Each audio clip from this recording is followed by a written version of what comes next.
Ločnik je namreč po podatkih Mednarodnega konzorcija preiskovalnih novinarjev, ki smo jih dobili prek Centra za preiskovalno novinarstvo, tudi direktor podjetja BL Media Group z Deviških otokov. Svoje vloge v tem podjetju noče pojasniti, to, da za njim po naših zanesljivih podatkih stoji eden najmočnejših medijskih igralcev na Balkanu, Dragan Šolak, ki med drugim obvladuje tudi slovenski Telemach in program Športklub. Jure Bračko. To je dokument Mednarodnega konzorcija preiskovalnih novinarjev, ki razkriva, da je zaenkrat še direktor skorajda propadle ladjedelnice Izola, Tomaž Jeločnik, tudi direktor podjetja na britanskih Deviških otokih. Podjetje BL Media Group je bilo v davčni oazi ustanovljeno konec leta 2005, lastnica pa slovenski javnosti neznana Ukrajinka Viktorija Boklak. Imate vi kakvo tvrtko na British Virgin Islands? Ko? Vi? Ne.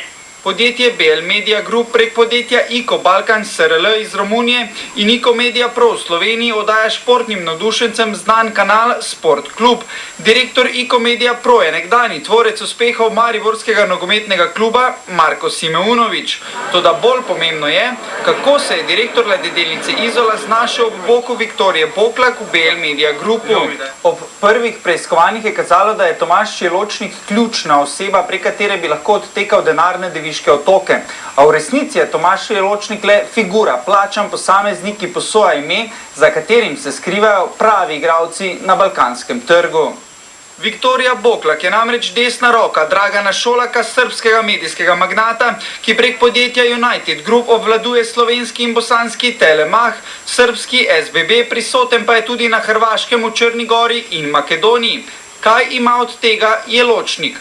V zameno, da posodi ime podjetju na britanskih Deviških otokih, za katerim po naših podatkih stoji prav Šolak, je že dlje časa na plačilni listi Šolakovega podjetja v drugi davčni oazi Ciper.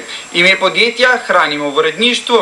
Ob tem Jeločnik prihodkov iz Cipra zaenkrat ni prijavil slovenski davkariji. Tudi zaradi prikrivanja davkariji je ob dozdajšnjih razkritih Slovencev v davčnih oazah večini bolj ali manj skupno, da sprva lastništvo oziroma povezavo s podjetji v tujini zanikajo. To sta naredila tako Jeločnik kot Boklakova, a ob tem se večinoma ujamejo na laži.